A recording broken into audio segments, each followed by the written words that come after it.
ከ1983 በኋላ እዚህ ግባ የሚባል ጥበብ አልነበረም። ጥበብ ማዕከል አልነበረችም። ባዶ ቦታችንን ሁሉ አተናል፣ ኳስ ሜዳዎቻችን አተናል። ዩቲሊታሪያን ስለነበር ያ ስነ ጥበብ ለኛ የሚሆን ነገር አልቀረልንም። እንግዲህ አዲስ አበባ ብዙ ጊዜ ተደጋግሞ ሲነገርባት የሚቆየው ጉዳይ ትልቅ መንደር ነች እንጂ ከተማ አይደለችም የሚለው በሁሉም መስክ የሚገለጽ ጉድለት ነው። ይህንን ለማሙላት ከቅርብ ጊዜ ወዲህ የሚደረጉ ጥረቶች በእርግጥም አበረታች ናቸው። አደባባይም አልነበረንም።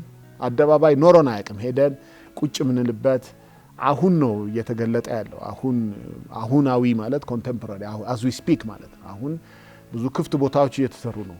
ክፍት ቦታዎችን እንግዲህ ከተሜነትን መያዝ ጀምረናል። ቀደም ሲል ጠቀስ የነበረው አንድ ጉዳይ አርበን ኦፕን ስፔስ አልነበረንም። ለኛ ከተማነት ማለት ኦልሬዲ ክራውድድ ኤሪያ ነው እንጂ ኦፕን የሆነ ስፔስ ነው የሚለው ግንዛቤ ለቦታ ያለን ግንዛቤ ነፃ ቦታ ላይ ያለን ግንዛቤ እንደ ብክነት የሚቆጠር ስለነበረ ከተማዎቻችን በተለይ አዲስ አበባችን አንዱ ክራውድድ መንደርነት የሚያሰኛት ክፍተት እሱ ነበር።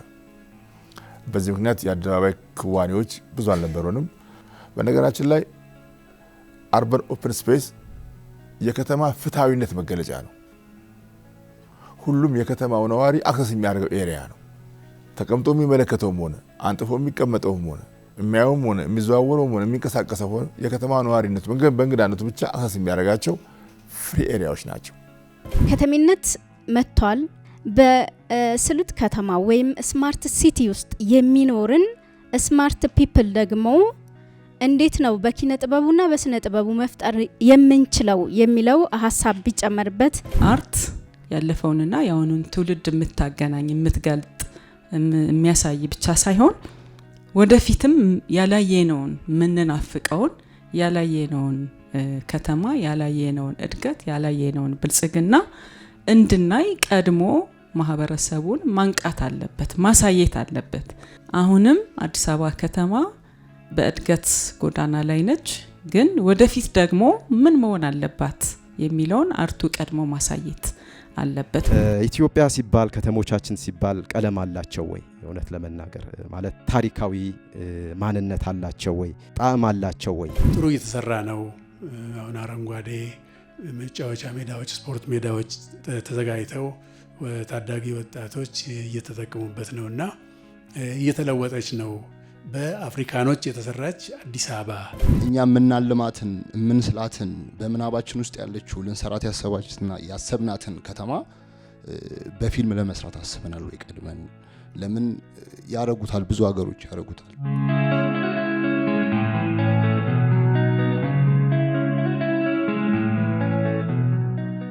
ስነ ጥበብና የአዲስ አበባ ከተሜነት ሁለት ኃይል ይዞ ነው የተነሳው። ከተሜነት ራሱ ቅድም አርኪቴክት ዳዊት በንቲ እንደተናገሩት ብዙ ከኋላውም ከፊቱም ሊነገርለት የሚገባው ነገር አለ። ለኔ እንደሚገባኝ እንደ እድሜዋ 139 ዓመት ያልከን መሰለኝ፣ ወደዛው አካባቢ ነው። ትላንት አዲስ አበባ፣ ዛሬ አዲስ አበባ፣ ነገ አዲስ አበባ የሚለውን አያይዘን ካላየ ነው ለምንነጋገረው ነገር መቋጫ አንሰጠውም ብዬ ነው ማሰው። ትላንትን ካላወቅን የዛሬውን መነጋገር አንችልም። ትላንትና ምን ጥሩ ነገር ነበረን አልነበረንም በሚለው ላይ የምንተውና የምናፈርሰውን እና የምንገነባውን የትኛው ነው የሚለውን ከኋላ ብናየው ጥሩ ነው። እኔ የአዲስ አበባ ከተማ ነዋሪ ነኝ። የተወለድኩትም ያደግኩትም እዚህ ነው። በኔ እድሜ ልክ እያየኋት ነው እንደኔው ከየት ወዴት እንደደረሰች ያየሁት። የሰው ልጅ ግን እድሜው ያልፋል፣ ይወድቃል፣ ከተማዋ ግን ትቀጥላለች። የትላንትን ልናስታውስ የምንችልበት ምን ነገሮች አሉን? ለከተሜነት፣ ለታሪክ፣ ለቱሪዝም፣ ለቅድም የተባለው በሙሉ እዚህ ውስጥ የሚገባ ነው። ምክንያቱም ትላንት ካልነበረ ወሬውን ልናውቀው አንችልም እናስጎበኘው። ሁለተኛ ዛሬ ለምን ገነባው፣ ምን ለመፍጠር ነው፣ ወዴት ለማድረስ ነው የሚለውን ደና አድርገን ማወቅ ያስፈልጋል። አዲስ አበባ ለነዋሪው የምትሰጠውን ነገር አሁን በጣም የሚገርም ሁኔታ ልክ እንደ ፀሐይ ጨራ እየተበተነ ያለ ነው። የወንዝ ዳር ልማት በጣም የሚገርም ነው፣ የሚደነቅ ነው። ግን እንዴት እንጠቀምበታለን? ተዘጋጅተናል ወይ? ምንድን ነው እዛ ውስጥ ልንሰራ ያሰብ ነው? ፐርፎርሚንግ አርት ቅድም ስፔስ በሚለው ነው። ይመቻል ወይ? ለተወሰነ ቁጥር ነው ለየት ነው የሚለውን እንደዚህ አናላይዝ እያደረግን እንሄዳል። እና በጥበብ ውስጥ መጀመሪያ የምናገኘው ነገር የሚሰማ የሚታይ እና የሚዳሰስ እነዚህ 3 ነገሮች አብረው ሊሄዱ ይገባል። አሁን ቅድም ስለ ኪነ ህንፃና ኪነ ቅርጽ ሲነሳ የሚዳሰሱ ናቸው፣ የሚታዩ ብቻ አይደሉም። ሊያየው ሊነካው የሚችለው ነገር ነው። ይሄ እንግዲህ አዲስ አበባ ከኢትዮጵያ አንጻር ስናየው ነው። አዲስ አበባ ለኢትዮጵያ ዋና ከተማ ነች። ዛሬ እኮ አለፈች። ቅድም ፓሪስ እንደሚጠራው ሌሎች ሀገሮች እንደተጠሩት አዲስ አበባ ደግሞ እኮ ለሌሎች ሀገሮች ታሪካዊ ነች እና ብዙ ጥሪ እያደረገች ነው ያለችው፣ እየሆነችም ነው ያለችው። አንዳንዴ የተለያዩ ሰዎች ከግምታቸው በልጣባቸው ስለታየች የሚሉ አሉ። አሁን ቲቪ ላይ ምናምን ላይ አስተያየት ሲሰጥ ሰምቻለሁ ከውጭ የመጡ ሰዎች እና እየቀደመች ነው ያለችው።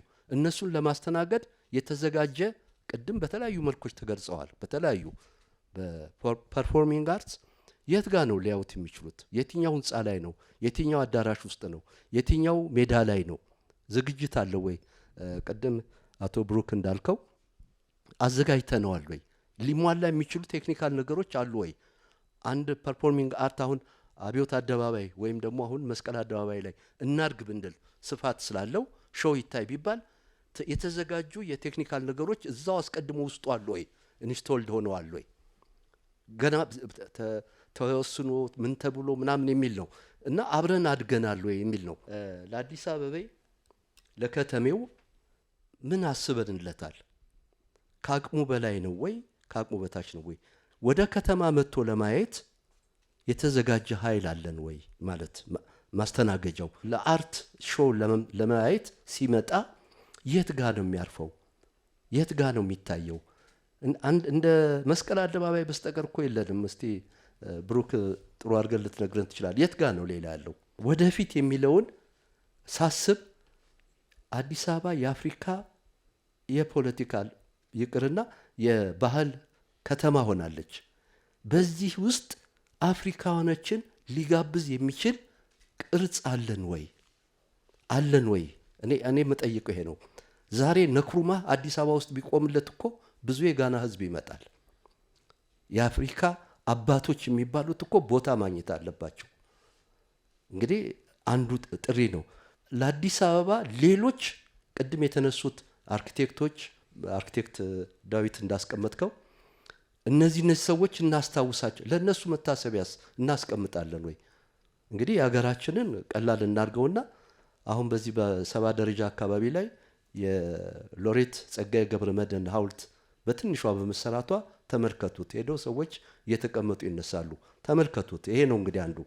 አሉን ወይ? ጀግኖቻችንን እንዴት ነው የምናየው? ጀግና ሲባል የጦርነቱን አይደለም፣ ቅድም ተነግሯል። ሰው ለኢትዮጵያ በጎ የሰራ ነገር ሁሉ አለ ወይ? እና ሪኮመንድ ለማድረግ ነው እንደነዚህ አይነቶችን ነገሮች አብረን ወደፊት እንየው፣ እናስብላቸው፣ ውስጡ እንክተተው። ያን ጊዜ አዲስ አበባ ኪነ ህንፃ ኪነ ቅርጽ ብቻ አይደለም፣ የማይታይ ደግሞ ሙዚየም አለ። የስዕል ሙዚየም 4 ኪሎ 5 ኪሎ አካባቢ ነው። አንዱ ደግሞ እዚህ ነው ያለው። የተቀረ የት አለ? መንግስት አሁን ጋለሪዎች ናቸው ያሉት። አመሰግናለሁ። ለባህልና ቱሪዝም ወይም ለባህል ኪነ ጥበባት እንደው የቤት ስራ እንዲሆን ያሉትን እንደዚህ ቅርጾች አርካይቭ ተሰርቶ እያንዳንዳቸው ላይ በደንብ ዲስክሪፕሽን ቢቀመጥላቸውና ማንም የሄደ ሰው በቀላሉ ነገሮቹን ማየት እንዲችል ቢደረግ የተሻለ ነው የሚል ሀሳብ አለኝ። ወደ ብሩክ ስመጣ አቶ ብሩክ ቅድም ከተማዋን ሰርጎች እንደ ፊልም ባለሙያ ነው ማውራው።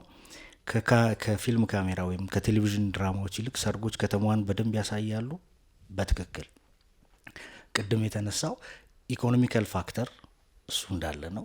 ግን ከዛ ውጪ እኔ ሊነሳ የሚገባው ፋክተር አለ ብዬ ስለማስብ ነው። አንደኛው ካሜራ ይዘን ስንሄድ እውነት ለመናገር ሙሽራ ይከበራል። የትም አደባባይ ላይ መንገድ ዘግቶ መቅረጽ ይችላል። ያው አስከሬንም ይከበራል። ፊልም ባለሙያው ግን ፍቃድ ይዞ የትኛውም ኮሪደር ላይ መቅረጽ አይችልም። ኢቭን ንግድ ፍቃድ ኖሮት የቀረጻ ፍቃድ አውጥቶ ከልካያችን ብዙ ነው። ምናልባት ባህል ኪነ ጥበባት ከጸጥታ ከአዲስ አበባ ጸጥታ ጋር ተነጋግሮ ሊፈቱ የሚገባቸው ነገሮች አሉ። እሱን ስንጠይቅ ስክሪፕት ቀድማችሁ አምጡ እና አይተን ፍቃድ እንሰጣችኋለን የሚባል ነገር። ስለዚህ አውትዶር ልቀርጻቸው የነበሩ ሲኖችን ሳላምንባቸው አጥፌ ኢንዶር አድርጌ ቀርጫቸዋለሁ። በጣም ብዙ ሲኖች የቴሌቪዥን ተከታታይ ድራማ እየሰራው።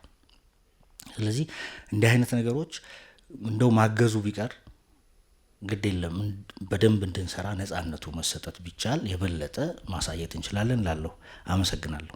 አሁን በመድረኩ ከተሰጠን የቤት ስራ ውስጥ ሁለት ነገሮችን ለማየት ፈልጌ ነው። አዲስ አበባ ከተማ እንደ አዲስ አበባ ውብና ድንቅ ከተማ ትሆናለች ሲባል የነበረው ወደ ተግባር ተቀይሮ ዛሬ አይተናታል። ይህንን ተግባር ስንመነዝር ደግሞ እያንዳንዳችን በመጀመሪያ ደረጃ ራሳችን ማዘጋጀት ይኖርብናል። በምን ጉዳይ ላይ? 4 ጉዳይ ላይ።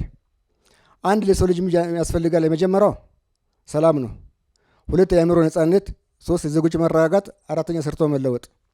በዚህ ሂደት ጎዳና ውስጥ እያንዳንዳችን ስነ ጥበብን በርቅና ድንቅ አድርገን አዲስ አበባ ከተማ እንደ አዲስ አበባ ከተማ ስናደርግ ልክ ዙሪያ ከተማዎችን ወይም ደግሞ ክፍለ ሀገሮችን ዞረ እንዳየናቸው ስመ ገናና ስናደርግ ያኔ ብዕራችን ወደ ተግባር ሲቀየር ያኔ የታሪክ ስም ይሆናል። ሲኒማ ትላንትን ሰርቷል፣ ትላንትን አሳይቷል። ዛሬን እየሰራ ነው፣ ዛሬን እያሳየ ነው። ነገንም ያሳያል፣ ነገንም ይሰራል። ጄኔሬሽንንም ስለሚሰራ ማለት ነው። ሶ ከከተሜነት ጋር ተያይዞ ከተማ ትላንት የነበረውን ከተማ በፊልም ማሳየት መስራት እንችላለን። ዛሬ ያለውንም ከተማ በዛው ልክ ነገንም መስራት እንችላለን። ሶ ነገ እኛ የምናልማትን የምንስላትን በምናባችን ውስጥ ያለችው ልንሰራት ያሰብናትን ከተማ በፊልም ለመስራት አስበናል ወይ? ቀድመን ለምን ያረጉታል? ብዙ ሀገሮች ያረጉታል። የዛሬ 30 ዓመት መገንባት የሚፈልጉት ከተማ ካለ ቀድመው ዛሬ በፊልም ይሰሩትና ፊልሙን አናሊሲስ እያደረጉ በዛ መንገድ ከተማውን ቢውልድ ያደርጋሉ ማለት ነው። እዛ ላይ እየተገማገሙ ብዙ አኒሜሽን ፊልሞችን ካያችሁ የዚህ ማሳያ መሆን ስለሚችሉ ማለት ነው።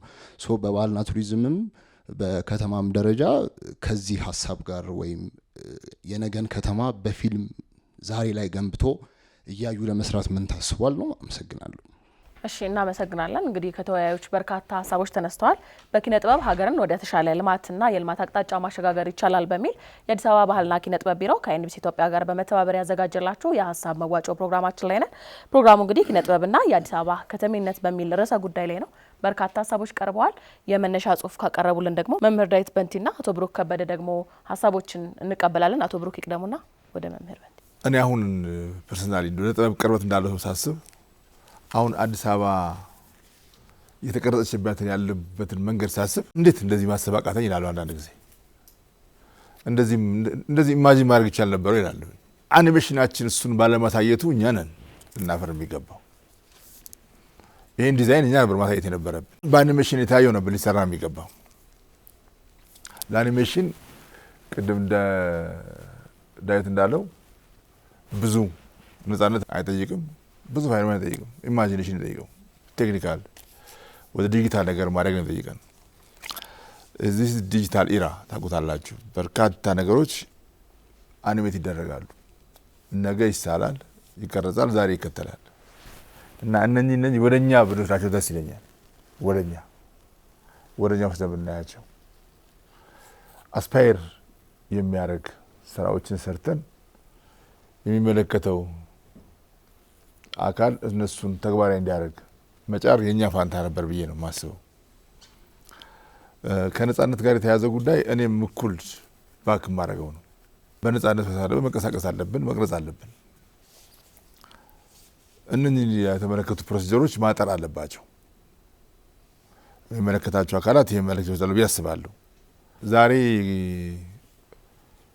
ለጥበቡ ሰው በጣም ዳገት ሆኖ ሊያስብበት ይገባል ብዬ የማስበው የአቴንሽን ኢንዱስትሪ ያለው ሰፊ መድረኩት እለት ተዕለት ሰፊ ምርት ካላመረትን በስተቀረ ተካታይ ምርት ካላመረትን በስተቀረ ዘመኑ የሶሻል ሚዲያውን እይታ ታውታላችሁ።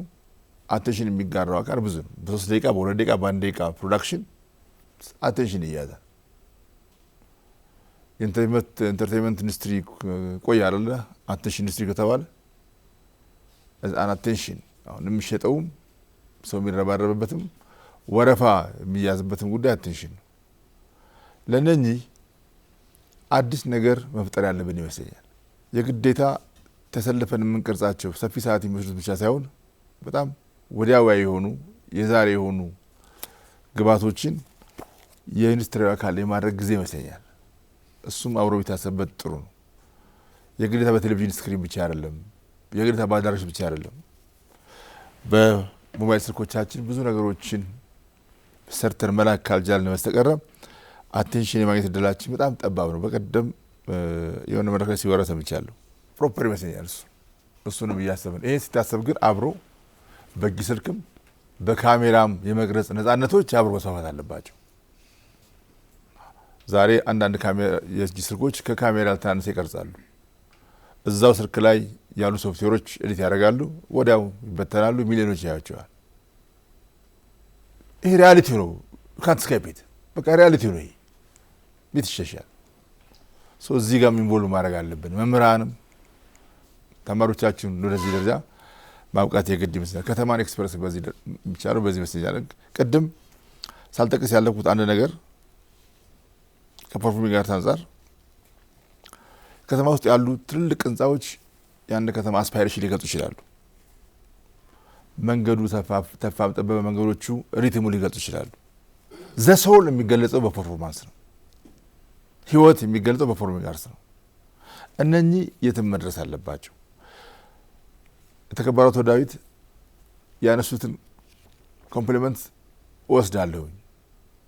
እኔ ናይት ክለብ ስል አዳራሾችን ዲስካርድ አላደርግም። ቀደም ሲል የነበሩት ሌሎች አዳራሾች የሲኒማ ቤትና የቲያትር ቤት አዳራሽ ሚና ይጫወቱ ነበር።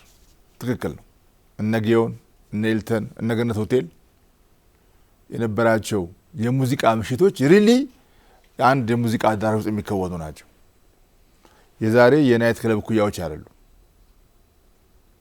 በጣም ጠባብ ኦዲየንስ አፍተር ኦል አንድ ፐርፎርማንስ ከምሽቱ 4 ሰዓት በኋላ ከጀመረ መገመት እኮ ይቻላል።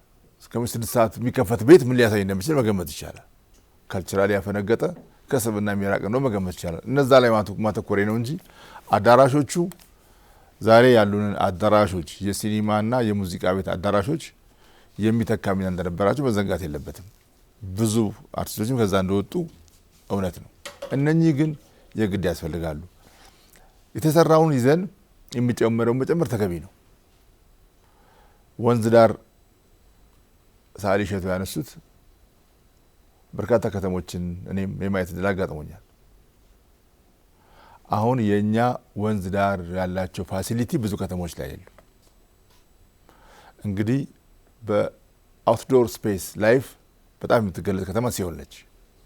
ትልቅ ወንዝ አላቸው ከተማውን የሚዞር እና ላይፋቸውም የአፓርታማ ነው። የቪላ ካልቸሩም የላቸውም። ኤቭሪ አክቲቪቲ እዛ ነው የሚከናወነው። ልደቱም፣ ሰርጉም፣ ግብዣው ቢዚ ናቸው። እነሱ እንኳን የዚህን ያህል ፋሲሊቲ አላየሁባቸው። ፋሲሊቲው አለ ሀው ቱ ዩቲላይዝ ነው እንጂ መቀመጫ ያላቸው ደረጃ ያላቸው መቀመጫ ያላቸው ስፔስ ያላቸው ለየትኛውም ፐርፎርማንስ፣ ለየትኛውም ሴሌብሬሽን፣ ለየትኛውም ፕራይቬት ክንውን የሚመቹ ናቸው። የተነሳ አንድ ትክክል ኮንሰርን እነኚህ ኤሪያዎች አብሮ ኢፌክቱ ሳውንድ ሲስተም ያስፈልጋቸዋል። በጣም ትክክለኛ ነው። የሚከተለው ይጠብቃሉ። ይሄ ተከትሎ ይመጣል። የሳውንድ ሲስተም አብሮ መግጠም አንድ ነገር ነው። አብሮ ዴሊቨር የሚያደርጉት ትልቅ ተቋማት መኖር አለባቸው። ግን እኛ ሀገር ላይ ሳውንድ ሲስተም ብቻ ሳይሆን የሳውንድ ማንም እጥረት እንዳለ ማብረን እያሰብን ያሉትን ያህል እንኳን ለሳውንድ ያለን ግምት ትንሽ ዝቅ ስለሚል አብሮ መንግስታዊ ትኩረት ከሆነ እሱም አብሮ እንደሚያደርግ ተስፋ አደርጋለሁ።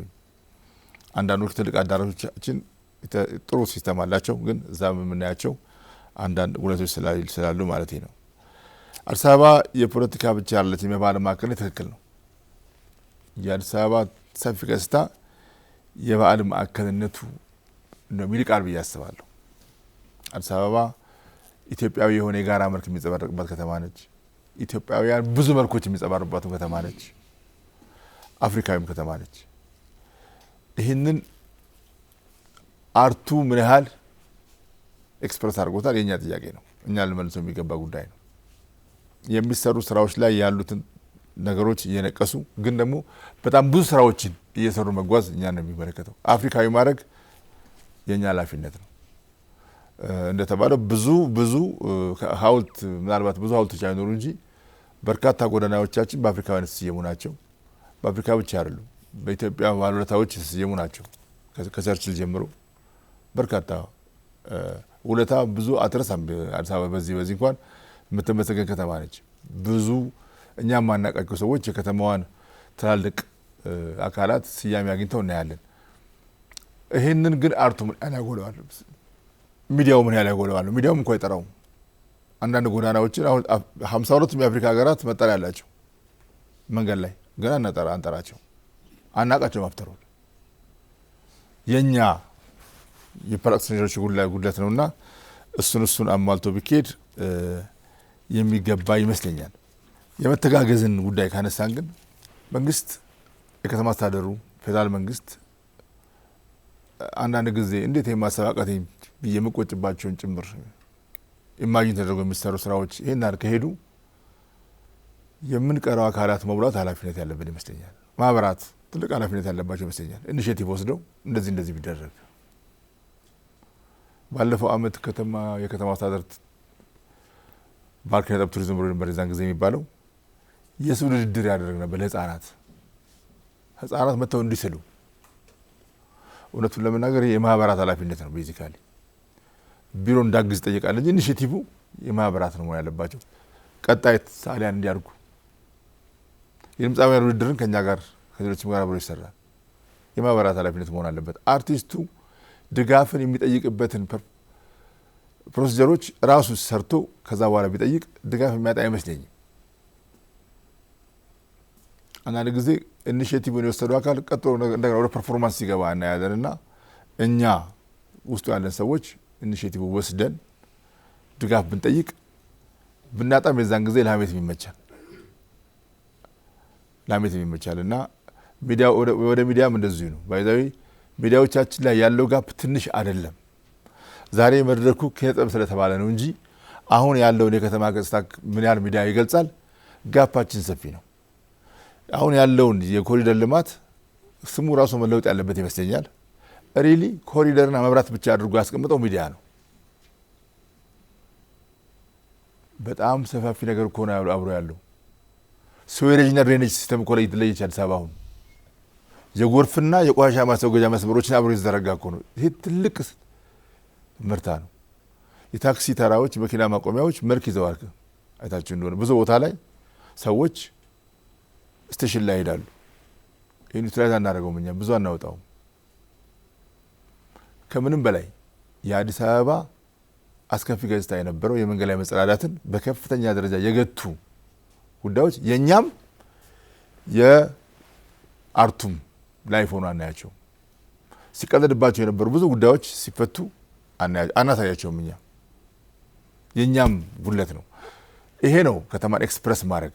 ከተማ ካንቫስ ነው፣ ከተማ ስቴጅ ነው ስንል ለዚህ ያለው ምቹነት ኤክስፕሎት እያደረግን ጋፑን አብረን እየገለጽን ከሄድን ወደፊት የምንራመድበት እድል ሰፊ ነው ብዬ አስባለሁ። ኦፖርቹኒቲዎቹን ግን እንደ አንድ ሰው ቢያንስ ሳላነቅም ሳላመሰግንም አላልፍም። አሁን እየተሰሩ ያሉትንና ቅድም ደጋግሜ የምናገረው እንዴት እንደዚህ ማሰባቀት እስክል ድረስ ታስበው የምናያቸውን ጉዳዮች ላይ ፐርፎርም ማድረግ ለሁላችን የሚያጓጓል። አመሰግናለሁ። አቶ አብዱልአዚዝ ያለው ነገር አዲስ አበባ ምንድነች ያልክና እንግዲህ አዲስ አበባ ምንድነች የሁላችንም ጥያቄ ነው። ግን ብዙ እንግዶቻችን ሲመጡ በጣም ሂዩማን የሆነች ከተማ፣ ሶል ያላት ከተማ ነች። በኪነ ህንጻ ላትገለጽ ትችላለች። ነባራዊ ማንነቷ ነው። አሁን ፊዚካል ነሱ ላይ የመጣው አትኩሮት አሁን ነው። የአዲስ አበባ ከተማ ታሪክ አጥኚም ነኝ። እዛ ላይ ብዙ ምርምር እሰራለሁ እና ንጉሱ የአፍሪካ እንግዶች ሲመጡ ነው አዲስ አበባ ብው ያለችው። ፈረስም ሲያስረዱን ፈረስ የቀረው የአፍሪካ እንግዶች ስለመጡ ነው። በቃ ፈረስ ከዛሬ ወዲህ ይቅር ተባለ። እንግዲህ 53 ላይ መቅረቱን ያስታውሳሉ እርስዎና ቲቪ መጣ። ቲቪ የመጣ የአፍሪካ አንድነት ድርጅት ሲመጣ ነው። ፓርኪንግ ፒያሳ ላይ ቆመው 1900 አዲስ አመት ላይ ነው ጳጉሜ እቺ ፓርክ ሜትር መጣ። ልክ ግንቦት ላይ እንግዶቹ ሊመጡ እነሱ መስከረም አንድ ላይ ፓርኪንግ መጣና እንግዳን ከመቀበል አንጻር ነው ይሄ ሁሉ ትራንስፎርሜሽን። ኔልሰን ማንዴላ መጡና የራሳቸውን ባዮግራፊ ሲጽፉ አዲስ አበባ ውስጥ ከብትና ፍየልና ከብቶች ናቸው ያሉት፣ ምንም ህንጻ የለውም አሉና ያ ከዛ መንግስት መፈንቅለ መንግስት መጣ። አጼ ኃይለ ሥላሴ በትጋት በ10 አመት ነው መልኳን የለወጡትና ማፍረስ ያኔ ነው የተሰራው። እንደውም ቸርችል ጎዳና እንዳለ ነው የፈረሰው፣ 4 ኪሎ እንዳለ ነው፣ አርመኖቹ ሰፈር እንዳለ ነው እንትን ያለ መንገዶች ሰፉ። ይሄ ራስ መኮንን መንገድ አልነበረም። ተገናኘ አዲስ አበባ በቃ ወዲያው ቡሌቲን ተዘጋጀ፣ እርምጃችን የሚያሳይ ገና በሞዴል ተሰራ። ቅድም አኒሜት እንዳልከው የማዘጋጃ ቤት አልተሰራም ነበር። ክቡ ባንክ እንደውም ኮለም ነበረው እንደ ጣና አብያተ ክርስቲያናት ኮለም ነበረው። በሩጫ ተሰራ። በቃ በሩጫ ተማሪዎች ወጡ፣ ነጭ ቀለም ተቀባ። ይሄ ቤት ይፍረስ ተብሎ አርበኞች መንገድ እኔ እንም ያክል ፎቶ አለኝ። እንዴት አድርጎ ተሽከርክሮ እጄ እንደገባ አላቅም። በሙሉ የሚፈርሱ ቤቶች፣ ያልፈረሰ ቤት የለም። አደባባይ ሰምታችኋል። ራስ መንገሻ ስዩምም ኤርፖርት ራሱ ተለውጦ ነው። ያቺ ኤርፖርት ታደሰች ለ1959 ለነበረው የኢሲኤ ስብሰባ ያቺ ታደሰች። በዛ መንገድ ነበረ በስመት ስትሪት አድርገው እንግዶች የሚመጡት። ሆቴል አልነበረም፣ ሆቴል ይሰራ፣ ጊዮን ተሰራ። አዲስ ኢንተርናሽናል ብራንድ ያለው ሆቴል ይሰራል ተብሎ ሂልተን በስዕል ነበር የመጣው። ለእንግዶች ተሰጠ ይሁሉና ማንነታችንን ያገኘ ነው ራሱ ለእንግዶች ሲባል ነውና አርኪቴክቸር ከፖለቲካ ከማንነት ጋር ይያያዛል እና እንግዶችን ጥሩ መንፈስ ይሰጣል። እና አራዳ የነበረ ሰው በሙሉ የጅቦች ሰፈር ነው የሚባለው ቦሌ ጅብ ነበር የነበረው። እዛ ቢከፈለው አይሰጥም። አርመኖች ነበሩ፣ ጣሊያኖች ትንሽ ቦታ ያዙት የአየር ማረፊያ መንገድ እና ብዙ እንትን ተደርጎ ተፍቆ ሰውን ከፒያሳ ለማምጣት ራስ መኮንን ድልድይ ነበር። ይሄ ፖሽን ፕላሽ ወይ የምንለው ገንዘብ ያለው ሰው የድሮ ቦሌ ራስ መኮንን አካባቢ ነው የሚኖረው። አርመኖች እዛ ማንም አይሄድም፣ በግድ ነው ያስኬዱት። መስቀልን ሁሉ ያኔ ነው ያመጡት። እስጢፋኖስ ተገነባ ከተማ እንዲመስል በጥድፊያ ንጉሱ የሰሩት የአፍሪካ አንድነት ድርጅት ኢሲኤ አዲስ አበባ ስለመጣ ነው። ከዛ ከአቶ ከተማ የሚፍሩ አወቁና ምን ይሁን አሉ። ኦኤዩም እዚሁን ሲሉ ኦኤዩ እዚህ ቢመሰረትም እዚህ እንዲሆን አልታሰበም ነበር። ከተማ ይፍሩ ናቸው ጊኒ ሄደው ታግለው መጡ። የፖሊስ ኮሌጅን ለኤዩ ተሰጠ። ከዛ በኋላ እዛ ላይ ስታክ አርገናል ልልህ ነው። እና ከዛ ስታክ አርገን አሁን ነው የከተሜነት ማንነት በቃ ሁሉም ነገር እዛው እየተበላሸ ድሬኔጅ ሳይሰራ አዲስ አበባ በቆሻሻነት ከዓለም 6ኛ ቆሻሻ ተብላ 2008 ላይ ወጣለች። ሲዌጅ የላት ሁሉም ሰው በሴፕቲክ ታንክ ነበር። እና አሁን ደግሞ ያ ነገር መጣና ምናልባት ማንነታችንን በህንፃ ለመግለጽ የምንፈልገው እንግዶች ሲመጡብን ነው። አሁን ደግሞ የበለጠ ተኪዷል። ከማህበራዊ እንትን ውጪ እያደገ ይመጣል አይደንቲቲያችን በህንፃዎቻችን በፐብሊክ ስፔሶቻችን። አሁን እንግዶች ሲመጡ ሁሉ ጊዜ ያለ ይመስላቸዋል እንትን ወዳጅነት አደባባይ ግን ስትመጣ ሁሉ ጊዜ ያለ ነው ይመስል ለኛ አዲስ ነው። እና ይሄን አፕሪሺየት እያደረግን የበለጠ ህንፃዎች መገለጫችን ይሆኑ። ከሁሉ በላይ ምግባችን ቡናችንና ክላይሜታችን እና ስትሮንግ የሆነ ያልተበረዘ ማንነታችን አዲስ አበባን ሲገልጽ ለብዙ አመት ካሉ ከእንግዶች ጋር በነበረን ኢንተራክሽን አይቻለሁ። ለኤሊቶች ነው ወይ የሚል እንግዲህ አይተናል። ለማን ነው የምንሰራው ብለዋል አቶ ሸቱም ሳሊ ሸቱም። ለማን ነው የምንሰራው? እንግዲህ አሁን አዲስ አበባ የጎደላት እንደግሌ ለማጠናቀቂያ ለመናገር ብዙ ከተሞች ስትሄዱ ዱባይ ስትሄዱ ዴራ አካባቢ በቃ ግርግር ማታም አለ። ሲኒማ አይታችሁ ትወጣላችሁ፣ ሾፕ ታደርጋላችሁ። አሁን ዲዘርትድ ናቸው፣ ገና ነዋሪ አልገባባቸውም። አሁን አድዋ ባዶ ይመስላል፣ ግን አሁን ነዋሪ አፓርትመንቶች ይመጣሉ እና ሚክስድ ሲቲ ሚክስ ሲቲ ሲደባለቅ በቃ ሰው እዛው መኖር ይጀምራል። አሁን የመጡት ዴቨሎፕመንቶች ጋር በተለይ ነዋሪ ሲገባ ህንድ ሀገር ራሻ ብትሄዱ ወይም አሜሪካ ብትሄዱ እዛው እየተጠጣ እየተበላ እየተመሸ ሲኒማ እየታየ ናይቱ ራሱ አክቲቭ ነው እስከ ሚድናይት ድረስ። ይሄንን የምናየው ነው ሚድል ክላስ ነዋሪ ያለበት ሰሚት አካባቢ። አሁን በቃ ስጋው ምግብ ቤቱ እዛው ነው። አሁን እዛ ጋር ሲኒማ የለም፣ ካልቸር የለም፣ እንዳለ መኖሪያው ነው ወደ እንትን የመጡትና አሁን አዲስ አበባ የላትም። በድልጽ የምናገረው ነገር ይሄ ላይቫብል ሲቲ ማታ ጭር ማይል ችግሩ ምንድነው?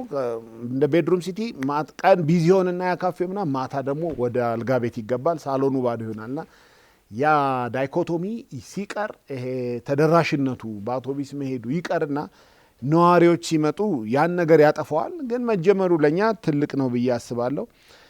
ብዙ ነገር ተገልጿል። አሁን መግለጫዎች ኪዋር ኮድ ስካን እያደረጉ ማንበብ ሀሳብ ሰጥቻለሁ ይመጣል አይቀርም።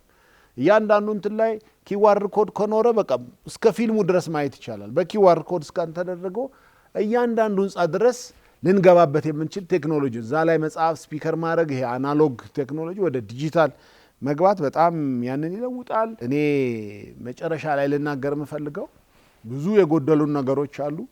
ስንሄድ አንጠግብም፣ ምንም አንጠግብም። አይታችሁ እንደሆነ ቤት ስትሰሩ መጨረሻ አለቀም ቤት አልቋል ይባላል እና አንድ ፕሮጀክት እየሰራው ነበርና አልቋል፣ ህንጻው አሉሚኒየም ሁሉ ነገር አልቋል። ግን ወደ 40-50% ድረስ ወጪ ማጠናቀቂያ ነው እና ቤቱ መሰራቷን ነገር ነው። ምን አልጨርሰዋል አንተ ቀለም ቀብቶ መግባት ነው ይባል አይደለም። ቀለም ቀብ ኤሌክትሪኩ፣ ፓምፑ፣ ውሃው፣ ምንጣፉ፣ ስዕሉ፣ ዶር ሃንድሉ ምንም ነገር ለብቻው አይገዛም። በሩ ማይንጁ በቃ ሄዴኩ ብዙ ነው እና እየሰራን እንመጣለን። ኦፕን ስፔስ ትቶ ማለፍን የመሰለ ትልቅ ነገር የለም። ቅድም አቶ ብሩክ እንዳለው የሰራናቸውን የተዘጋጁትን ነገሮች አይተን በሙሉ እየጮህን እናመጣቸዋለን። ይሄ መታሰቡ ለኔ ግሪን ኤሪያ ትዝ ይለኛል።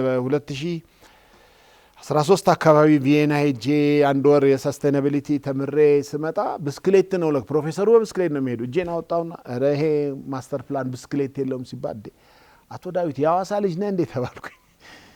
እና አንዷም ደግሞ በብስክሌት ሰው ሙቀት ብሎት በምን እንዲታጠብ ነው የሁሉ የመኪና ጭስ ሲባል ያው የመኪና ጭስ አልባ መኪና መጣ። እንግዲህ አሁን ኢቪ ኤሌክትሪክ ቬሂክል መጣና የኔ ድሪም ነው የተሳካው። የብስክሌት የለም እያልኩ ጮኋለሁ። ለአካል ጉዳተኞች አዲስ አበባ አይመችም እላለሁ። ብዙ ካልን በኋላ ሲመጣልን ኦኬ አመሰግናለሁ። ሁለታችሁንም ለሰጣችሁን ሀሳብ ከልብ እናመሰግናለን። ኪነ ጥበብና የአዲስ አበባ ከተሜነት በሚለው ርዕሰ ጉዳይ ላይ ነው ውይይት እያደረግን ያለ ነው። አሁን ደግሞ የአዲስ አበባ ባህልና ኪነ ጥበብ ቢሮ ምክትል ኃላፊ ሉባባ ጀማልና የአዲስ አበባ ባህልና ኪነ ጥበብ ቢሮ ኃላፊ ዶክተር ሂሩት ካሳው የማጠቃለያ ሀሳቦችን ነው የሚሰጡን ነው የሚሆነው። መጀመሪያ ምክትል ቢሮ ኃላፊዋ ሀሳብ እንቀበል። ከመድረክ የመነሻ ሀሳብ ያቀረባችሁልን ሁለታችሁንም ማመስገን ፈልጋለሁ። የተነሳው ርዕሰ ጉዳይም ወቅታዊ ከመሆኑ አንጻር ነው የኛ ቢሮም ወደዚህ ወደ ሚዲያ አምጥተ ነው ከሚመለከተው አካላት ጋር እንድንወያይበት የተፈለገው እና ጥሩ ውይይት ነበረ። በእኔ በኩል አጠር አድርጌ የተወሰኑ ሀሳቦችን ማንሳት ፈልጌ ነው። ስነ ጥበብ፣ ኪነ ጥበብና ከተሜነት ስንል ከተሜነትን በእናንተ በኩል ምን እንደሆነ ከኪነ ጥበብ ስነ ጥበቡ ጋር ምን አይነት መገለጫ ሊኖረው ይገባል፣ ስነ ጥበብ እንዴት ነው ከተሜነትን የሚገልጸው የሚለውን በዝርዝር ተነስቷል። ትንሽ እኔ ደግሞ ማንሳት የፈለኩት ስነ ጥበብ እና ኪነ ጥበብ ከተሜነት መጥቷል፣ የምንስማማበት የማንከራከርበት ስማርት ሲቲ የምንለው ወይም ስሉጥ ከተማ የምንለው እየተገነባ ለውጥ እየታየ መሆኑን ነው። በዚህ አንከራከርም። በስሉጥ ከተማ ወይም ስማርት ሲቲ ውስጥ የሚኖርን ስማርት ፒፕል ደግሞ እንዴት ነው በኪነ ጥበቡና በስነ ጥበቡ መፍጠር የምንችለው የሚለው ሀሳብ ቢጨመርበት እንደ ማጠቃለያ ለማለት ፈልጌ ነው። ይሄንንም ከተለያዩ የዓለም ሀገራት ኤክስፒሪየንስ ወስደን ስናይ ለምሳሌ የሰዎችን ጤንነት ስማርት ፒፕል ከምንለው ጤናውን የሚጠብቅ ህዝብ ነው በስማርት ከተማ ውስጥ የሚኖር። ያንን ለማድረግ ኪነ ጥበብ እንዴት ነው ስነ ጥበብ እንዴት ነው እንትኑን ሮሉን የሚወጣው የሚለውን ስናይ በስቶክሆልም ሀገር ውስጥ የሰዎችን የእንቅስቃሴ ልምድን ለማዳበር ምን ያደርጋሉ? አንድ የጀንት የሆነ ጊታር አይነት ደረጃ ሰርቶ ይጠቀማሉ። ያንን ደረጃ የሰሩት ደረጃው ልክ ሰዎች ሲሄዱበት ድምጽ ያወጣል፣ ሙዚቃ ነው ማለት ነው። ሰዎች እንትንን ከመጠቀም ሊፍት ወይም ደግሞ ስኬሌተርን ከመጠቀም ያንን ስቴሪ ይጠቀማሉ ማለት ነው። ድምጹን እየሰሙ እንጆይ ያደረጉት በዛውም የመንቀሳቀስ ጤናቸውን የመጠበቅ ባህሪን ያሳድጉበታል። አንዱ ይሄ ነው። ሌላ ደግሞ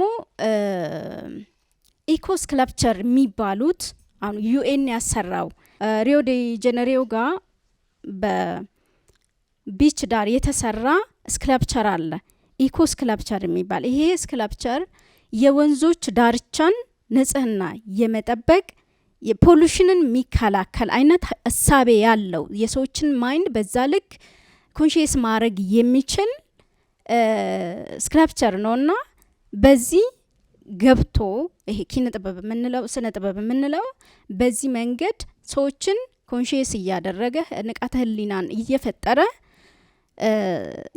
ስሉጥ ወይም ደግሞ ስማርት ፒፕል የምንለውን ከተማ ውስጥ ሊፈጥር ይችላል። በሌላ በኩል ደግሞ ኢኮ አርት የምንለው ኢኮ አርት እሱ ደግሞ ግሪነሪ ጋር የተያያዘ ኮንሽስነስን መፍጠር የሚችል ግሪነሪ እኛ ከተማ ውስጥ በትልቁ በሰፊው ቦታ ተሰጥቶት እየተሰራ ነው ያለው። ይሄንን ግሪነሪ መጠቀም የሚችል ማህበረሰብ መጠቀም የሚችል የከተማ ነዋሪን መፍጠር የሚቻልበት እንደዛ አይነት የኪነ ጥበብ የስነ ጥበብ ውጤቶች አሉ።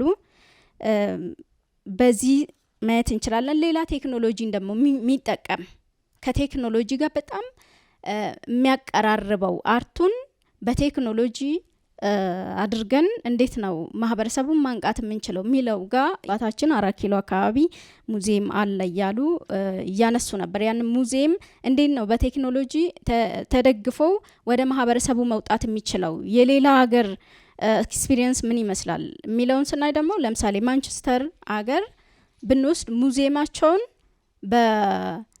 በኤአር የሚባለው ኤግመንት ሪያሊቲ በሚለው ወደ ውጭ ያወጡታል ማለት ነው። ኢንስቲቱሽኑን ኢን አውት ኢንስቲቱሽን በሚል ወደ ውጭ አውጥተውት ሰው የግድ ውስጥ መግባት አያስፈልገውም ማለት ነው። ውጭ ሆኖ ሙዚየም ውስጥ ያለውን ለከተማ ውበት በተጨማሪ ሰዎችን የማንቃት ሙዚየም ውስጥ ያለውን ቅርጻ ቅርጽም ሆነ ሌሎችንም በቀላሉ ከከተማው ውበት ጋር እንትን አድርጎ የሚያይበት ሚንስ የሚፈጠርበት ነው።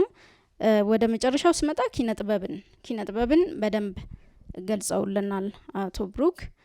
ወደዚህ ከተሜነትን እንዴት ነው ከተሜነትንም እየገለጽንበት እንዴት ነው ደግሞ የከተማውን ሰው ስማርት ፒፕልን መፍጠር ምንችልበት የሚለውን አሁንም እንትን ነው እንዴት ነው አኗኗራችን የሚለውን ለሰው ቀርበን ለማህበረሰቡ ቀርበን የምናሳይበት ነው። ለዚህ ደግሞ የምንቀርብበት ስፔሶች በደንብ ተፈጥሮልናል። አሁን ላይ እዛ ጋር ስለ ስፔስ እየተነሳ ነበረ።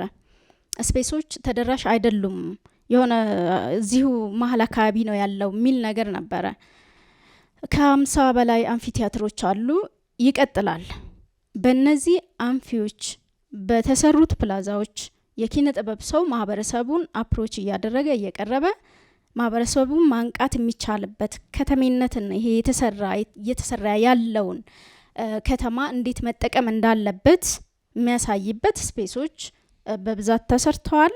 እነሱን የመጠቀም ጉዳይ ነው። አሁን መጨረሻ ላይ እንዴት እንጠቀማቸዋለን እኛስ እየተጠቀምን ነው ወይ የሚለውን ሀሳብ እኔም ስለምጋራ ነው በዛ ብንጠቀምባቸው የሚል ነው።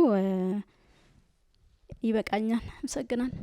አርክቴክት ዳዊትን እንዲሁም አቶ ብሩክን እጅግ አድርጌ ማመስገን እወዳለሁ። በጣም ትልልቅ ሀሳቦችን ገዢ የሆኑ ሀሳቦችን ነው ያቀረቡልን። ምናልባትም ጊዜው ሰፋ የሚዲያ ጊዜ ባይሆን ኖሮ ውይይቱ እንደ ሲምፖዚየም አይነት ቢሆን በጣም ብዙ የሚያወያይ ብዙ ሀሳቦችም የሚመነጩበት ርዕሰ ጉዳይ ነው። እኔ ይሄ ርዕስ መጠቃለል አለበት ብዬ አላምንም። ብዙ ውስጡ በጣም ብዙ ነገሮች መታየት ያለባቸው መሰረታዊ ጉዳዮችን የያዘ ነው። ከተሜነትን ከአንድ ስነ ጥበብ ጋር ብቻ ነው ያነሳ ነው። ግን ከኛ ዘርፍ አንጻር ባህልም ኪነ ጥበብም ሁሉን ነገር መሰረት ተደርጎ ከተሜነት ሲታይ በጣም ሰፊ ጉዳዮች ስላሉት እነዚህ ጉዳዮችና መሰረተ ጉዳዮች ደግሞ ከተማን በትክክል ከተማ የሚያደርጉ ጉዳዮች ናቸውና ይህን ደግሞ ማህበረሰቡ ነዋሪው በደንብ ተገንዝቦ ራሱንም አካባቢውንም አኗኗሩንም ፍልስፍናውንም ማስተካከል እንዲችል እንደዚህ አይነት ውይይቶች በጣም መሰረታዊ ስለሆኑ ክፍል 2 ክፍል 3 እያልን ጉዳዮቹ እስኪያልቁ ድረስ ይሄን ውይይት ምንቀጥል ይሆናል። ምክንያቱም የምናወራው ደግሞ ስለ አዲስ አበባ ከተማ ነው። ምንኖርባት ዋናዋ የኢትዮጵያ መዲና፣ የአፍሪካ መዲና ብሎም የዓለም አቀፍ ተቋማት ዲፕሎማቶች መቀመጫ የሆነች ከተማ ነችና ከትልቅ መንደርነት ተሻግራ አሁን የከተሜነት ባህሪ የያዘች የመጣችበትን ሁኔታ ይዘን የበለጠ ደግሞ የምንፈልጋትን ቅድም እንዳለው አዲስ አበባ እንድትሆን የምንፈልጋት ህልም አለን። ያንን ህልማችንን በአኒሜሽን ቀድሞ በፊልም ቢሰራ እንዳለው እሱን ጥሩ ሀሳብ ነው ብዬ አስባለሁ። ምክንያቱም ርዕይን ለሁሉም ማጋራት እንዲቻል ፊልሙ ደግሞ የራሱን ሚና መወጣት አለበት ብዬ አምናለሁ። በእርግጥ ሀሳብን ከነዋሪው፣ ከአመራሩ፣ ከአስፈጻሚው፣ ከነጋዴው፣ ከአርቲስቱ መውሰድ ይቻላል።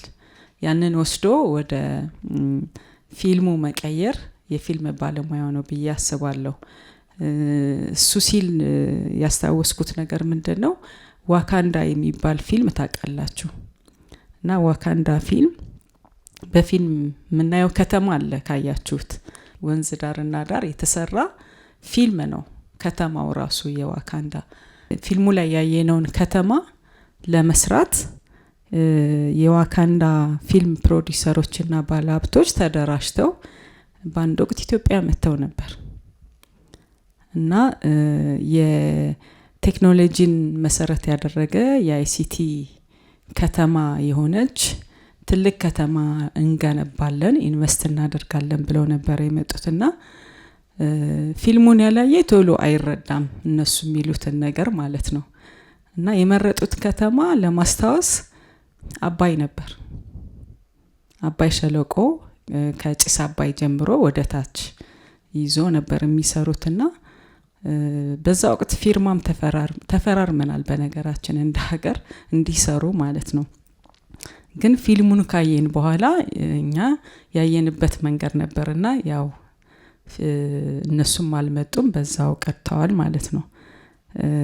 ይሄ የሚያሳየን ህልማችንን ምንፈልገውን ስማርት ሲቲ የሚሆን አጠቃላይ ምንፈልጋትን ሀገር የሚገባትን ከተማ ለመስራት ቀድሞ አርቲስቱም ማለም አለበት ብዬ አስባለሁ። ለምንድነው የምለው አርት ያሁኑን ያለፈውን ያሁኑን ብቻ ሳይሆን ያለፈውንና ያሁኑን ትውልድ የምታገናኝ የምትገልጥ የሚያሳይ ብቻ ሳይሆን ወደፊትም ያላየነውን ምንናፍቀውን ያላየነውን ከተማ ያላየነውን እድገት ያላየነውን ብልጽግና እንድናይ ቀድሞ ማህበረሰቡን ማንቃት አለበት፣ ማሳየት አለበት። አንተ መኖር ያለብህ የሚገባህ ይሄ ነው የሚለውን አርት ቀድሞ ማሳየት አለበት። አርት ምናባዊ ነው አይደለም እንለው፣ የምናብ ውጤት ነው። ስለዚህ ያለፈውን ያሁኑን መሰረት አድርጎ ይዞ ከዚህ ወደዚህ መተናል፣ ወደፊት ደግሞ ወደዚህ መሄድ አለብን የሚለውን አርቱ ማሳየት አለበት ማለት ነው።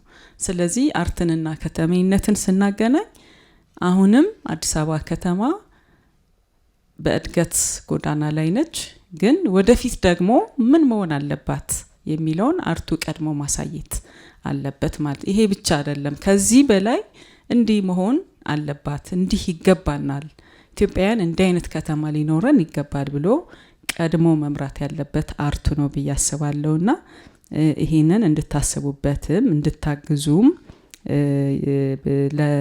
ለመጨመር ነው።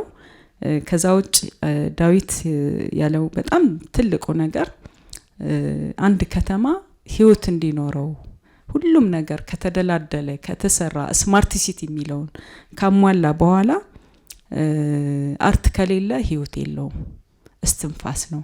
ማህበረሰቡን የሚያንቀሳቅስ ማህበረሰቡን የበለጠ የሚያገናኝ አስተሳሰቡን የበለጠ የሚቀያየርበት የሚገናኝበት ስለሆነ በተሰራች ከተማ ውስጥ አርት ደግሞ ህይወት መዝራት ይኖርበታል ማለት ነው።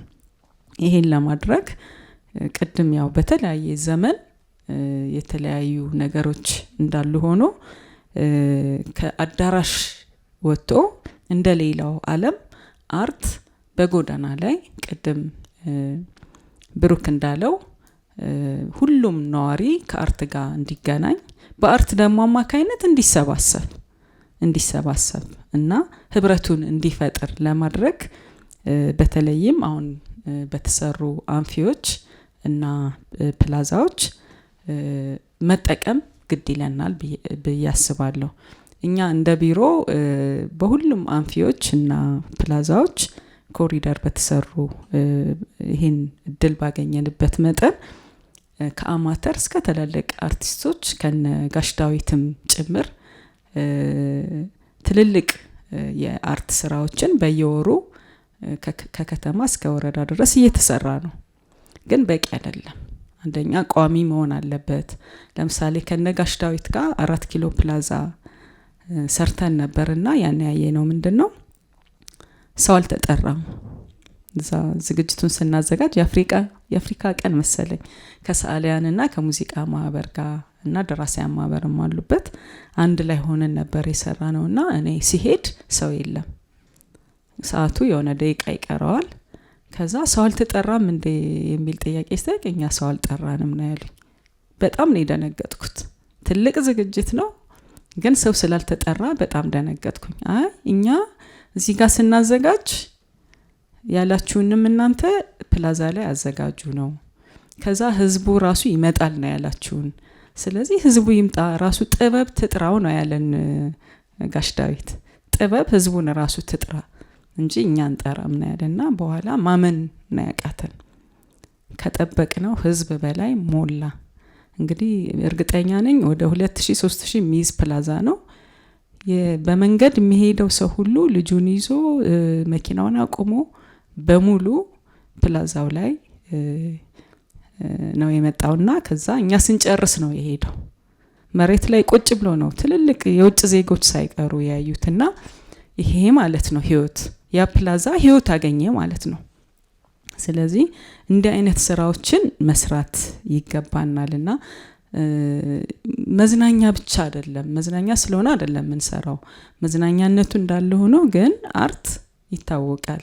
አስተሳሰብን ባህሪን የምንቀርጸው ትምህርት ቤት ከምንቀርጽበት የበለጠ አርት ደግሞ ልብ ውስጥ በመግባት ባህሪን ትቀርጻለች። ስለዚህ የምንፈልገውን ትውልድ፣ የምንፈልገውን ዜጋ፣ የምንፈልገውን ባህል፣ የምንፈልገውን ስነ ስርዓት ያኗኗር ዘይቤ በአርት አማካይነት መቅረጽ እንችላለን።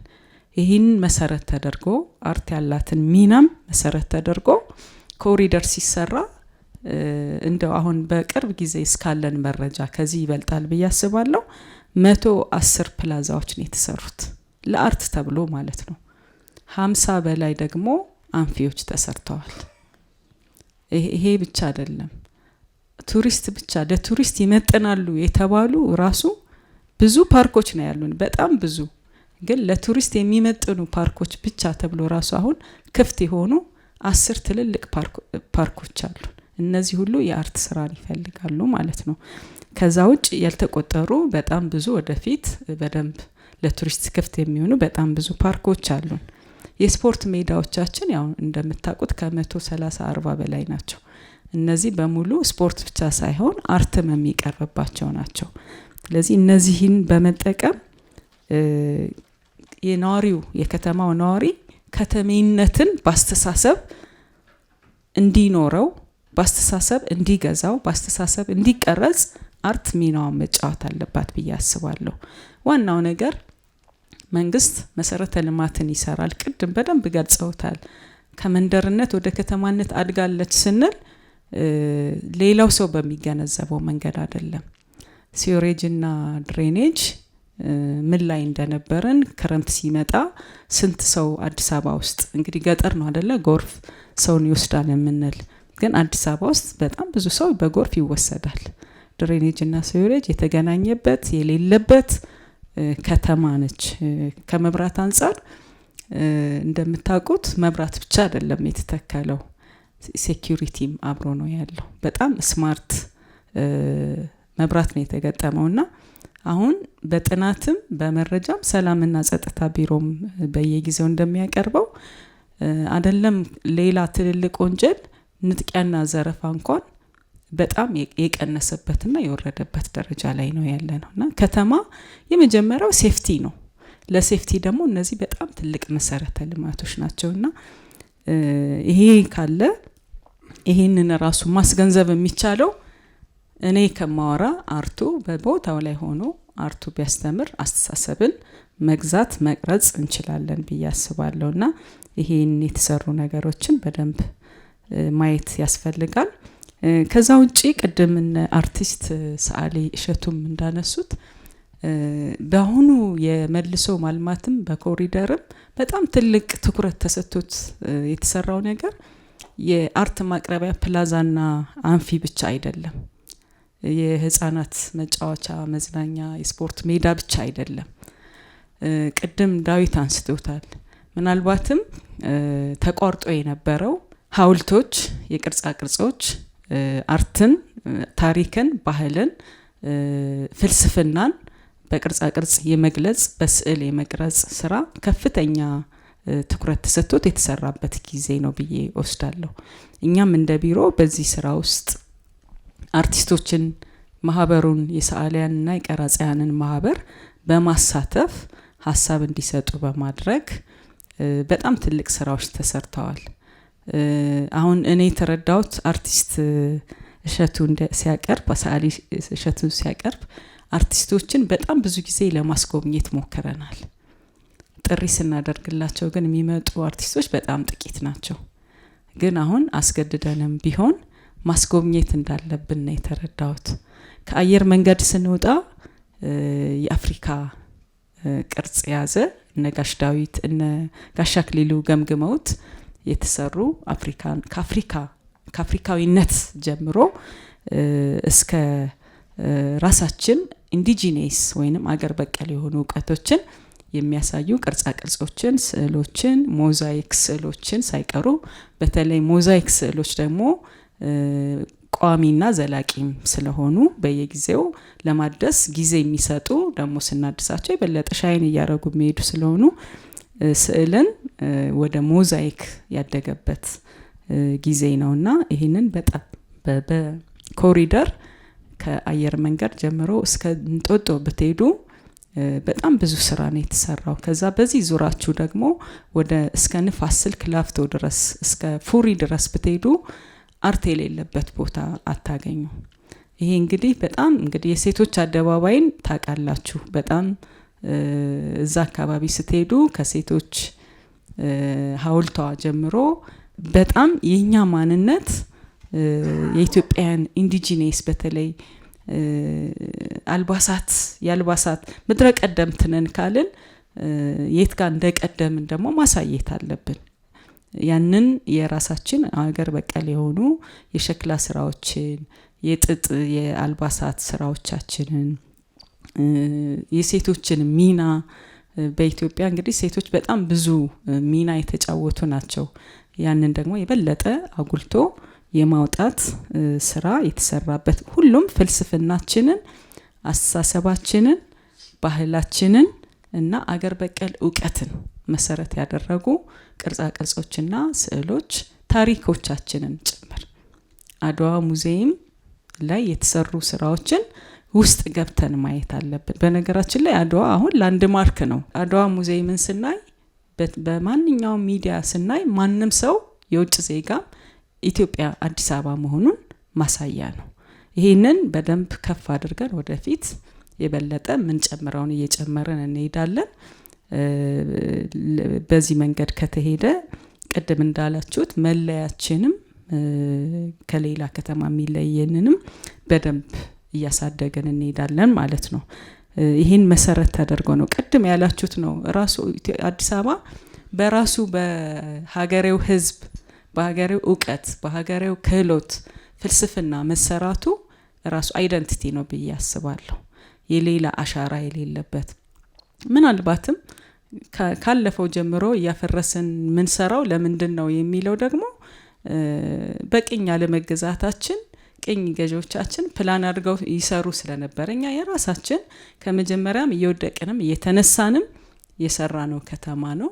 ስለዚህ በደረስንበት ደግሞ ጊዜውን የሚመጥን እይታን ደግሞ እይታ ነው ዋናው አይደለ ለሁሉም ነገር። ስለዚህ አሁን ያለው እይታ ከተማ ምን መሆን አለበት የሚለውን ከዓለም ተወዳዳሪ የሆነ ከተማ ሊኖረን ይገባል፣ ህዝቡ ይገባዋል ነው። በነገራችን እኛ ለዓለም ብለን ብቻ አይደለም እንሰራው፣ ኢትዮጵያውያን እንዲህ አይነት ከተማ ይገባቸዋል የሚለውን ተይዞ ነው እየተሰራ ያለውና በዚህ መንገድ ሁሉም ሰው ሀሳቡን ማዋጣት፣ መተባበር፣ አብሮ መሆን ያስፈልጋል። ምክንያቱም አብረን ሁላችንም አብረን ከሆነን የበለጠ እያሳደግ ነው ስራዎች ከፍ እያሉ እየጠነከሩ ይሄዳሉና ለዚህ ደግሞ አርት መሪ ነች ብዬ አስባለሁ። ሀሳብ አለ ከአርቱ ማህበረሰብ። አርት ዝም ብሎ በትምህርትም ብቻ የሚመጣ አይደለም ብዬ አምናለሁ። ተሰጥኦም አለ። የምናብ ከፍታ የሚመጣው ከተሰጥኦም ይነሳል። ትምህርት ደግሞ ሲጨመርበት የበለጠ ይበለጽጋልና የአርቱ ማህበረሰብ ምናባዊ ኃይል አላችሁ ብለን ስለምናምን ምናባችሁን የበለጠ ለከተሜነት እድገት ህዝብን በመቅረጽ አስተሳሰብን በመቅረጽ የሚሰሩ ስራዎችን ደግሞ ቀድሞ በመምራትና በማሳየት መስራት ይገባናል የሚል ሀሳብ ለመጨመር ነው። ከዛ ውጭ እንግዲህ አንድ ሀሳብ የተነሳው መሀል ከተማ ብቻ ነው የአርት ተቋማት ያሉት የሚለው እህቴ ሉባባ አቅርበዋለች። ይሄም እኛም በደንብ አይተነዋል። ይሄንን እንግዲህ ለማካካስ ወደ ወጣ ያሉት ክፍለ ከተሞች በጣም ብዙ ስራ እየተሰራ ነው። በነገራችን ላይ ኮንቬንሽን ሴንተር እኮ የት ነው ያለው? አሁን ቀደም ሰሚት ያላችሁት ሰፈር ኮንቬንሽን ሴንተር ለሚኩራ ክፍለ ከተማ ሁሉም ነገር ማድረግ የሚችል አንፊው ራሱ የመስቀል አደባባይ ያክል ነው። በጣም የሚገርም ለአርት በጣም የሚመች ነው። ኮንቬንሽን ሴንተር በጥናት የተሰራ ሁሉንም የኮንፈረንስ ቱሪዝማችንን ለማሳደግ ብቻ ሳይሆን ሁሉንም እንዲይዝ ሁሉን መልቲ ነው። በቃ ሁሉን ነገር ማድረግ የሚችል ነው። በተለይ ለአርት ደግሞ ከኮንሰርት ጀምሮ እስከ ስዕል አውደሪ እስከ ፋሽን ሾው ሁሉንም ነገር ማድረግ የሚችል ነው። እዛው ደግሞ የመንግስት ብቻ ስለምንቆጥር ነው እንጂ ያው መሬት መንግስት የህዝብ አይደለ። የግል ሲኒማ ቤቶች ደግሞ አሉ እዛ። በጣም ብዙ ሲኒማ ቤቶች እየተከፈቱ ነው። ወደፊት እንደ መንግስት እያየን ደግሞ ከአንፊዎቹ ከፕላዛዎቹ በተጨማሪ የሚያስፈልጉ በፕላን ይሰራል ማለት ነው። ሁሉም ባንዴ እንግዲህ አዲስ አበባ ከተማ ባንዴ ምን እንደሆነች እያያቸዋት ነውና ይሄ አካሄዳችን ደግሞ የበለጠ በዚሁ ስርዓታችን በዚሁ ፍልስፍናችን ከሄደን የባህል ተቋማት ብቻ ሳይሆኑ ከዛ በላይ መስራት የሚችል አቅም አለን። 2010 47 ቢሊዮን ብር የአመት በጀት የነበራት ከተማ ነች። በአሁኑ ሰዓት ከ350 ቢሊዮን በላይ የበጀተች 72%ን ለካፒታል በጀት የሰጠች 28%ን ብቻ ለስራ ማስኬጃ የመደበች ከተማ ነች። ይህንን ከዚህ በኋላም ካስቀጠልን ከተማችንን አልምተን ምናልባትም ሌሎች ከተሞቻችንን አዲስ አበባ ልታለማ የምትችልበት አቅም ያላት ከተማ ነችና ይሄንን ወደፊት ምን ሰራ ይሆናል። በነገራችን ላይ አቃቂ ክፍለ ከተማ ብቸኛ የመንግስት ቲያትር ቤት ያለው ወጣ ካሉት ማለት ነው አለና እንደዚህ ካየን የግሉም አለ የመንግስትም አለ። አንፊዎቹም በጣም ብዙ ስለተሰሩ እነዚህ መጠቀም ያስፈልጋል። ከዛ ውጭ ግን የፊልም ሰሪዎችን አደራ ለማለት ቀረጻ ምክንያት የገጠመ ችግር ካለ እሱን ማስተካከል ይቻላል። እኛ በጣም ትኩረት ሰተናውን መስራት የምንፈልገው ፊልሙ ላይ ነው። አንደኛ ከሳኖል መውጣት አለበት። በጣም ይህን የመሰለ ድሮ ምንድነው የሚባለው የት እንቅረጽ ነው የት ነው የምንቀርጸው የሚል ጥያቄ ነበር። አሁን ግን እንደዚህ አይነት ትልቅ ስራ ተሰርቶ የፊልም ስራዎቻችንን አሁንም ከሶፋ ላይ መስራት ተገቢ ነው ብዬ አላምንም።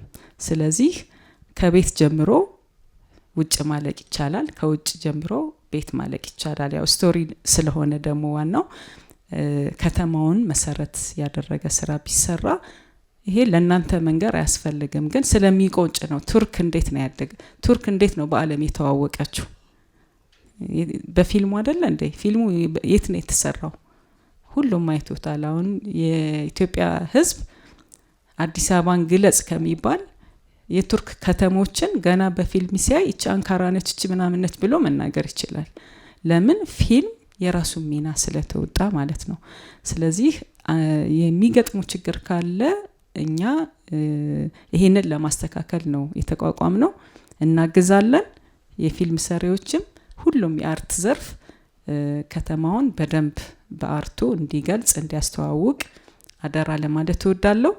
ከተማውን ማስተዋወቅና ደግሞ የከተሜነት ስነ ምግባርን ለማህበረሰብ ደግሞ በአርቱ ገልጾ ማስተማርና ባህሪን መቅረጽ ላይ ደግሞ ትኩረት አድርገን ከሰራን እኛም እንጠቀማለን። በነገራችን ህዝብን የሚጠቅም ነገር ከሰራን ከገቢም አንፃር እንጠቀማለንና ይሄን ካደረግን ከተሜነትን የበለጠ ስሉጥ የሚለውን ስማርት ሲቲ የሚለውን ማምጣት እንችላለን ብዬ አስባለሁ።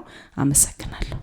ዶክተር ሂሩት ካሳው የአዲስ አበባ ባህልና ኪነ ጥበብ ቢሮ ኃላፊ እንዲሁም ደግሞ ወይዘሮ ሉባባ ጀማል የኪነ ጥበብ ዘርፍ ምክትል ቢሮ ኃላፊ ለሰጣችሁን የማጠቃለያ ሀሳብ ከልብ ነው እናመሰግነው። የውይይት መነሻ ሀሳብ ያቀረቡልን መምህር ዳዊት በንቲ በአዲስ አበባ ዩኒቨርሲቲ የኪነ ህንጻ ትምህርት ክፍል መምህርና አቶ ብሩክ ከበደ የናሽናል ሚዲያ አክሲዮን ማህበር ኤንቢሲ ኢትዮጵያ ዋና ስራ አስፈጻሚ እንዲሁም ሁላችሁም በዚህ መድረክ ላይ የተሳተፋችሁ ተሳታፊዎቻችን ከልብ ነው እናመሰግነው።